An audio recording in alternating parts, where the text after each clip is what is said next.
Kilalanin natin ang teen artist na gugustuhin mong maging upwards dahil sa pagiging responsableng kuya. Hi, my name is Sean Pozo. I am 13 years old and I live in Tansa, Cavite po. Ang ilalarawan ko sa sarili ko ay parang isang ibon po na mataas po ang lipad. Kahit mabagsak man po, tatayo at lilipad pa rin po hanggat kaya. Nung panahon daw ng pandemic, meron kayong matinding pinagdaan ng pamilya. Pagkapunta po lang namin sa Tansa, Cavite po, nagka-COVID po sila ni Mama at ni Papa. Isolate po sa isang kwarto po, tapos di po kami makapunta mga kapatid ko. Ilan kayo magkakapatid? 3 po. Ikaw ay Panganay ko. 2 weeks ko pong inalagaan yung 11 years old ko pong kapatid at yung bunso ko pong 3 years old po.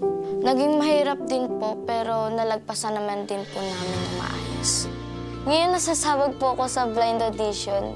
Masayang-masaya po ako dahil gusto ko pong maging artista at mapakita po ang galing ko po sa pagkanta.